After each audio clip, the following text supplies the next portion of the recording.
আসসালামু আলাইকুম সুপ্রিয় দর্শক, সবাইকে জানাচ্ছি বাংলাদেশ ডিজিটাল টিভির পক্ষ থেকে শুভেচ্ছা এবং অভিনন্দন। ধান কাটার মৌসুম, আর এখন এই মৌসুমে সকল কৃষকরা কিন্তু ধান কাটবেন। কেউ বা কেটেছেন, কেউ বা কাটেনি। এমনত অবস্থায় চলে এসেছি যশোর জেলা কেশবপুর উপজেলার মহাদেবপুর, মমিনপুর এবং আলমপাড়ার মাঠে। আজকের এই মাঠে সকল কৃষকের কাছে যাব, তাদের ধানের ফলন কেমন হয়েছে, ধান কেমন হয়েছে, সর্ববিষয় সব কিছু আজকে আমি আপনাদেরকে এই ভিডিওর মাধ্যমে তুলে ধরবো। সবাই আমার সাথেই থাকবেন। সুপ্রিয় দর্শক, অলরেডি আমরা একজন কৃষক ভাইকে কিন্তু পেয়ে গেছি। কৃষক ভাই কিন্তু ধানের জমিতে রয়েছেন। ভাই, দেখি ধানের জমিতে কি করছেন সেটাই আমরা জানবো। ভাই আসসালামু আলাইকুম। ওয়ালাইকুম আসসালাম। আপনি ভালো আছেন? আলহামদুলিল্লাহ ভালো। এই ধান কি আপনার? হ্যাঁ। এখানে আপনি কি ধান লাগিয়েছেন? এটা হাইব্রিড ধান। হাইব্রিড 303। 303। আসলে মানে ফলন কেমন হয়েছে এবার ধানের আপনার? আলহামদুলিল্লাহ এবার বাম্পার ফলন হয়েছে। এখন দেখতে আসলাম ধানটা কাটা যায় কেমন, কয়েকদিন পরে কাটা যাবে, তাই দেখবো আর কি। এই ধানটা আর কতদিন পরে কাটা যেতে পারে? আগামী শুক্রবারটার কাটবো, এরকম একটা নিয়ত আছে। এখানে কতটুকু জমিতে লাগিয়েছেন এই ধানটুকু?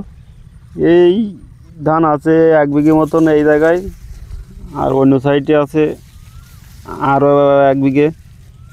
তা আল্লাহর রহমতে দেখতে পাচ্ছি যে অনেক সুন্দর ফলন হয়েছে আপনার ধান, খুব সুন্দর। সুপ্রিয় দর্শক, আপনারা দেখতে পাচ্ছেন অনেক সুন্দর ধান হয়েছে।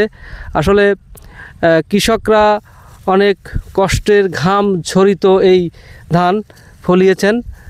আমাদের বাংলাদেশের কৃষকদেরকে আমরা চাই আরও সামনের দিকে এগিয়ে নিয়ে যেতে এবং বাংলাদেশ আরও উন্নত হোক, সেটাই চাই। চাচা, ধান কাটতেছেন?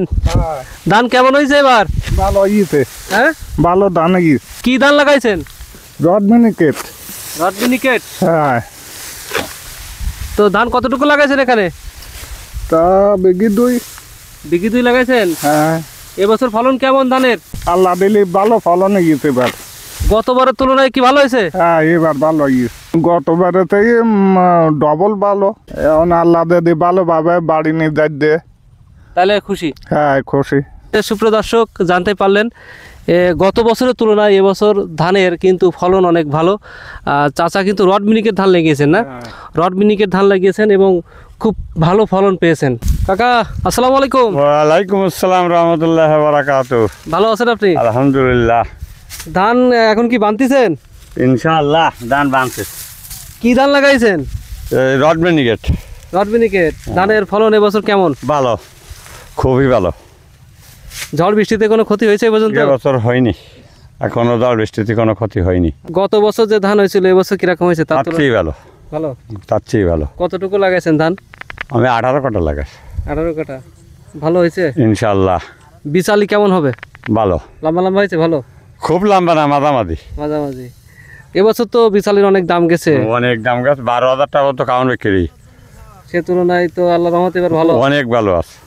এর আগে তো মনে হয় সবকিছু তলায় গেছিল বন্যায়। ওই আমন সিজন সব তলায় নিছিল, ভালো ধান পাননি, কোনো দান হয়নি, সব তলায়নি। এবছর আল্লাহ দিছে ভালো। এবছর এই চৈতি রীতি যায় আল্লাহ দেশে অনেক ভালো দেশে। আপনি যতটুকু ধান লাগাইছেন কেমন খরচ হয়েছে?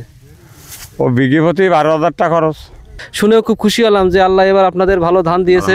বাংলাদেশের কৃষিকে আরো সামনের দিকে এগিয়ে নিয়ে যাবেন আপনারা ইনশাআল্লাহ। ধন্যবাদ আপনাকে। ধন্যবাদ। কৃষক আমার দেশ, কৃষক আমার বাংলাদেশ। সুপ্রিয় দর্শক, এবছর বোরো ধানের কিন্তু বাম্পার ফলন পেয়েছেন কৃষকরা। আমি চাই বাংলাদেশকে এভাবেই কৃষকরা সামনের দিকে এগিয়ে নিয়ে যাক। এই দেশ হোক সোনার বাংলাদেশ, এই দেশ হোক আপনার আমার প্রিয় বাংলাদেশ। সুপ্রিয় দর্শক, বাংলাদেশের কৃষিকে কৃষকরা এভাবেই সামনের দিকে এগিয়ে নিয়ে যাবে, এই প্রত্যাশায় আজকের মতো বিদায় নিচ্ছি। আমি মোহাম্মদ মেহেদী হাসান উজ্জ্বল। সবাই ভালো থাকবেন, সুস্থ থাকবেন। আসসালামু আলাইকুম।